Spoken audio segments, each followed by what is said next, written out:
जिंदगी में बंदगी कुन बंदगी, जिंदगी में बंदगी शर्मिंदगी। আল্লাহ তাআলা বলেন, ও মানুষ, আমি মুমিনের পরীক্ষা দেওয়ার জন্য দুনিয়ায় পাঠাইলাম। আমি আমলের পরীক্ষা নিব, দেখবো কারা ভালো আমল করে। বেশি আমল আল্লাহ দেখবেন না, আহসানু আমালা বলেছেন। আল্লাহ ভালো আমল দেখবেন, তবে কোন দিনের আমলটা ভালো আমারও জানা নাই, আপনারও জানা নাই। এজন্য আমল বন্ধ করা যাবে না, আমল চালু রাখতে থাকো।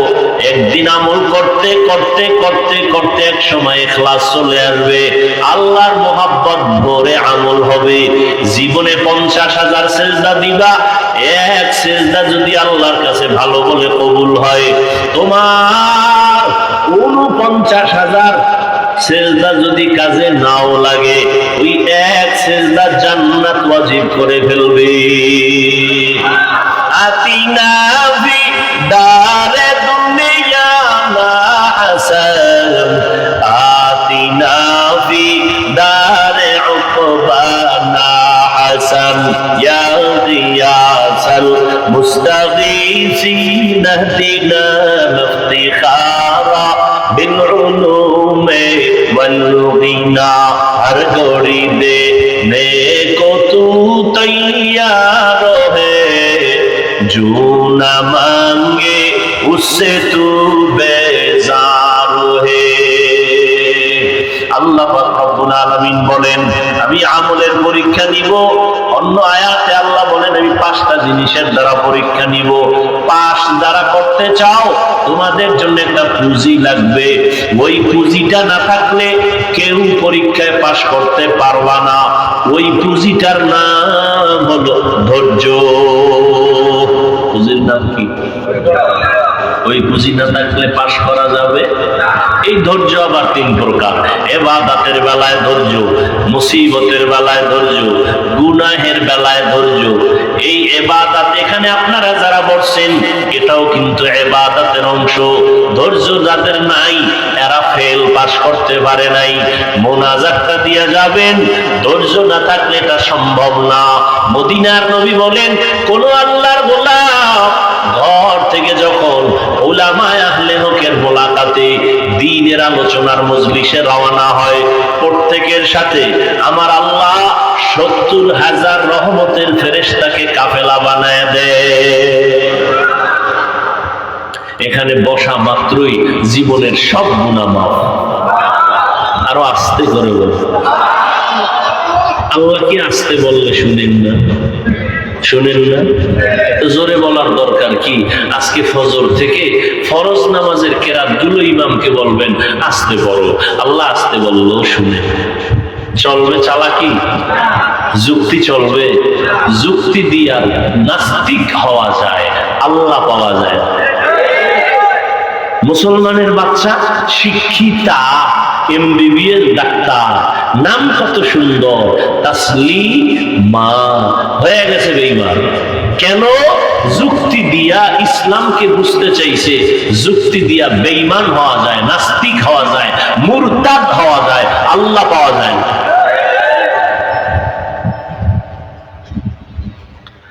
ভাইরা আমার, আল্লাহ 5টা জিনিসের দ্বারা পরীক্ষা নিবেন। ওয়ালানাবলুওয়ান্নাকুম বিশাইইম মিনাল খাউফি ওয়াল জু। 1 নম্বরে হলো ভয়। 4 মাযহাবের 4 ইমামের একজন ইমাম, ইমাম শাফিঈ রাহমাতুল্লাহ আলাইহি, এখানে ভয় দ্বারা বলছেন, এখানে ভয় মানে আল্লাহর পক্ষ থেকে ভয়। ও যুবক, দাড়িটা রাখলে আমার আল্লাহ খুশি, দাড়ি কাটলে তোমার আপনজন আত্মীয় স্বজনরা খুশি। এটাই তোমার ইমানের পরীক্ষা।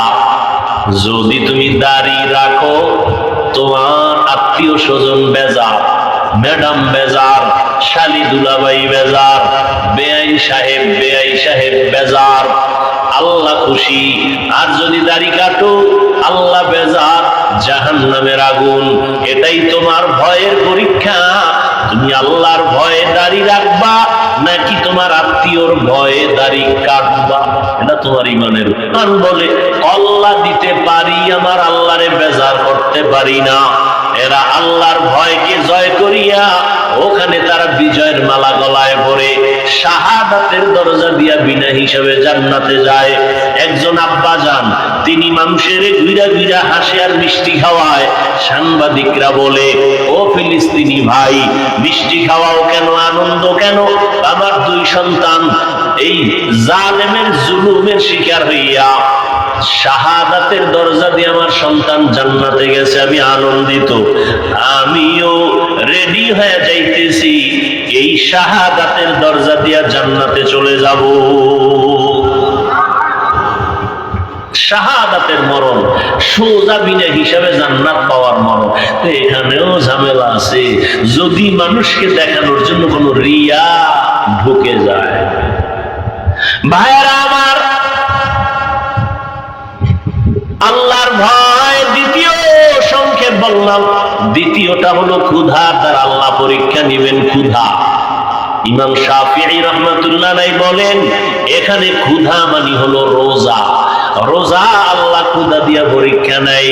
এই যে রমাজান গেল, কত মুসলমান রোজা রাখে নাই, বলছে আমার ঘরে কি ভাতের অভাব, আমি রোজা রাখবো কেন? এরকম বলনেওয়ালা ছিল না? রোজা রাখে নেই। আচ্ছা, আমরা কি ভাতের অভাবে রোজা রাখছি? হ্যাঁ, রোজা তো হিন্দুরাও রাখে, খ্রিস্টানদের ধর্মের রোজা আছে, বেঈমান সবাই রোজা রাখে, বৌদ্ধরাও রাখে, খ্রিস্টান ইহুদিরাও রাখে, সব ধর্মে। তবে নাম আলাদা, তাদের সিস্টেম আলাদা। তারা এক কথায় বলে না খাওয়ার সাধনা। আমরা না খাওয়ার সাধনা বলি না, আমরা বলি না খাওয়ার ভেতর থেকে আল্লাহ পাওয়ার সাধনা। কুতিবা আলাইকুমুস সিয়াম কামা কুতিবা আলাল্লাযীনা মিন ক্বাবলিকুম লাআল্লাকুম তাত্তাকুন। ক্ষুধার মাধ্যমে, অর্থাৎ রোজা। ও বান্দা, পরীক্ষায় পাশ করো, একটা রোজা ভাঙ্গা তো যাবেই না। আরে রোজা তো শুধু আখিরাতের সওয়াব তাই না, শরীর ঠিক রাখার জন্য রোজা অপরিহার্য একটা ঔষধ। একটা হিন্দু রোজার মাসে একটা লেখা দিছে, একজনে আমাকে দেখাইলো, বিশাল লেখা। রোজা শরীরের কি কি উপকার করে। সারাটা দিন না খাইয়া রোজা রাখছো, তোমার শরীরের মধ্যে যত ব্যাকটেরিয়া আছে সবগুলো মেরে ফেলছে সারাদিন না খাওয়ার কারণে। তোমার এই রোজাটা শরীরকে কন্ট্রোল করে, সুস্থ রাখে। অতএব তুমি সুস্থ যদি থাকতে চাও, রোজা রাখো।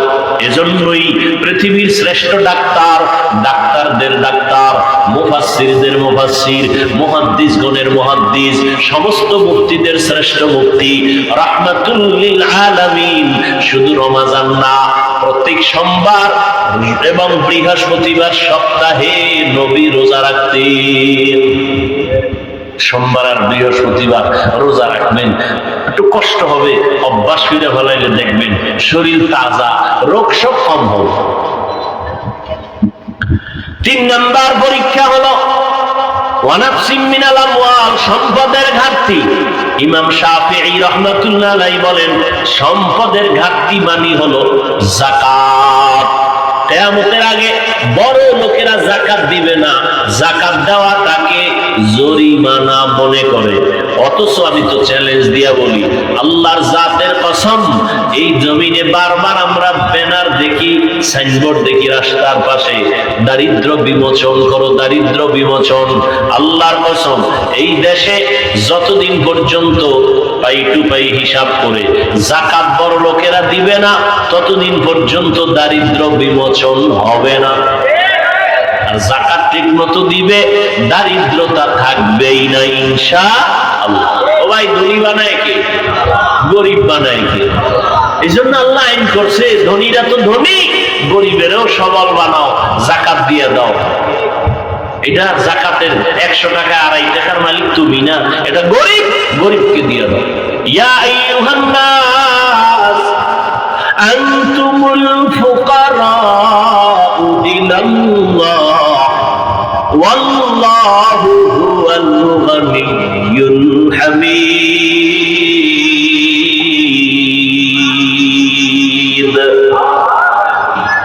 তাওয়াক্কুল মিকুনি হর সুবহ শাম মিরাসানাত রিজকি তু আজলা মাকাম।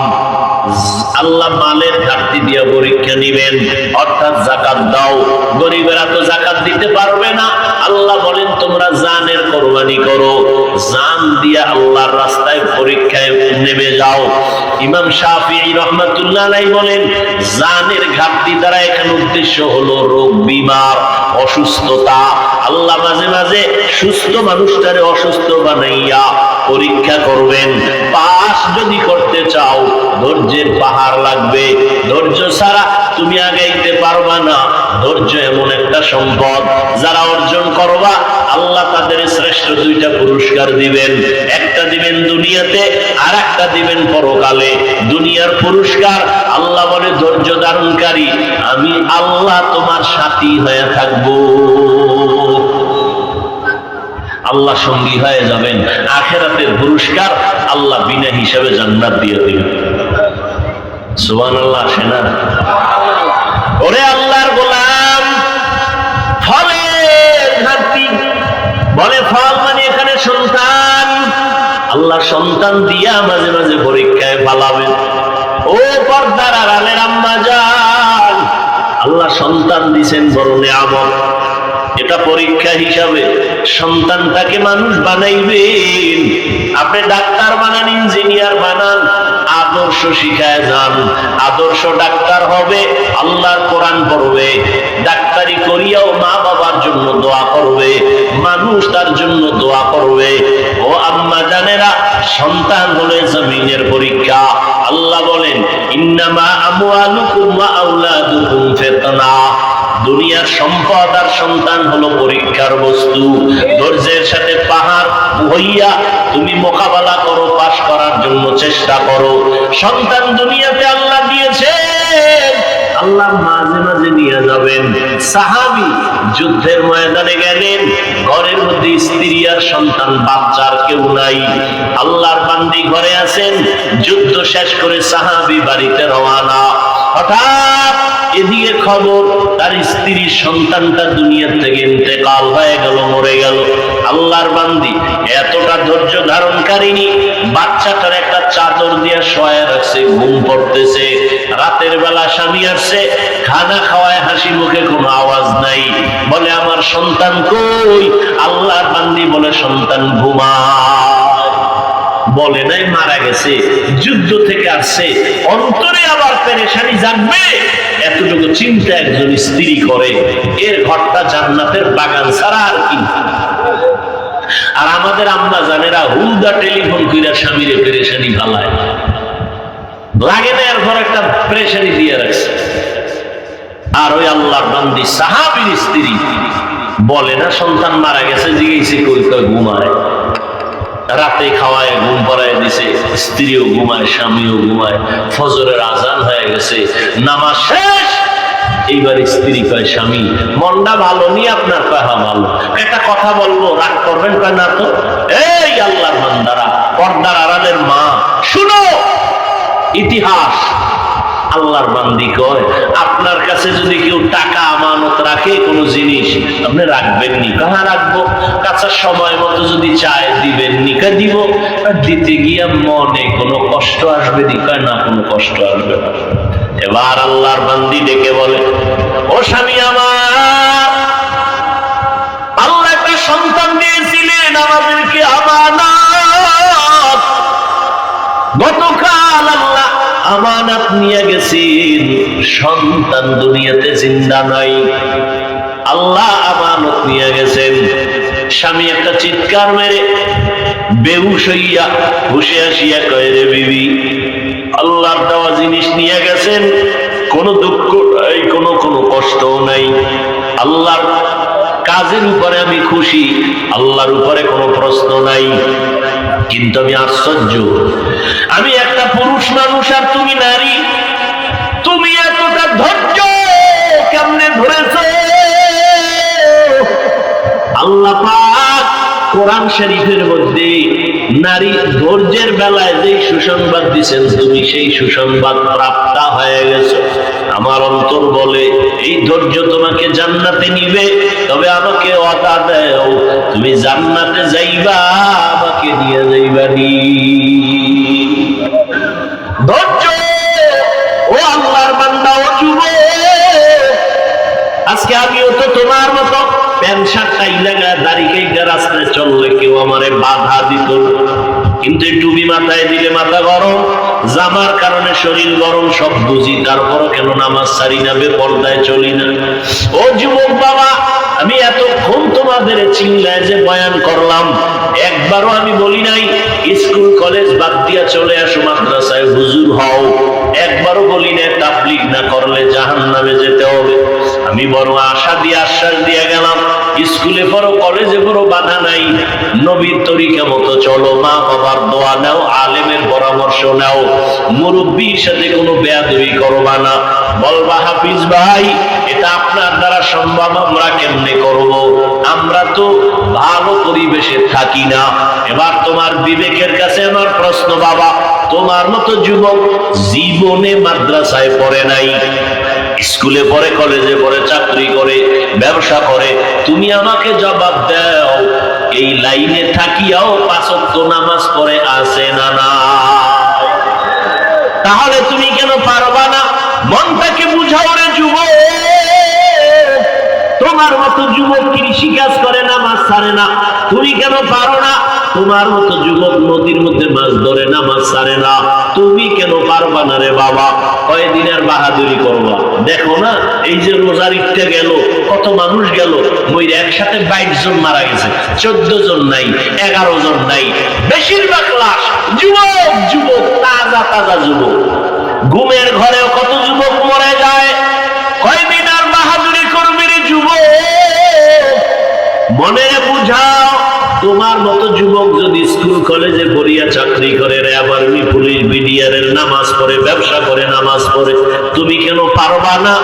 এখন থেকে তওবা করো, মনটাকে তৈরি করো, মনে মনে আল্লাহকে বলো, আল্লাহ জীবনে তো গুনাহ কম করি নাই, নামাজ কম সারি নাই, বেপরদায় কম চলি নাই, আজকে থেকে তওবা করে নেই, আর নামাজ ছাড়বো না, দাড়ি কাটবো না, বেপরদায় চলবো না, মা বাবাকে কষ্ট দিব না, উলামায়ে কেরামের পরামর্শ নিয়া, আমার ওস্তাদ শিক্ষকদের দোয়া নিয়া, এরপরে মুরব্বীদের দোয়া নিয়া সামনে নবীর সুন্নাত অনুযায়ী চলবো। তবে সবার কপালে তওবা নসিব হবে না, কারণ আল্লাহ তাআলা হেদায়েত না দিলে হেদায়েত পাওয়া যায় না। নবীজি বয়ান করলেন, আবু জাহাল এত বয়ান শুনিয়াও কালেমা পড়ে না, আর ওমরের মতো বান্দা নবীকে জবাই করতে আসিয়াও কালেমা পড়ে নেয়। হেদায়েতের চাবি আল্লাহর হাতে, জানি না কার দিলটা নরম, কে হেদায়েত পাবে, কোন আল্লাহর বান্দা এখান থেকে তওবা করে যাবে।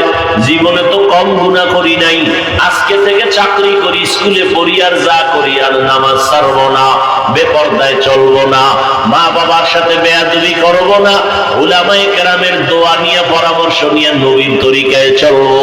তওবা করার মতো যদি কারো অন্তর তৈরি হয়, অন্তরে যদি মুনাফিকি দুর্বলতা না থাকে, যাদের অন্তর তৈরি আছে তওবা করার জন্য, আমি তাদেরকে বলবো দুটো হাত আমার আল্লাহকে দেখায়া দাও। আয় আল্লাহ, হাত কবুল করে নেন, তওবা কবুল করে নেন, তওবার উপরে মজবুত হইয়া চলার মতো তৌফিক দান করেন, আমিন।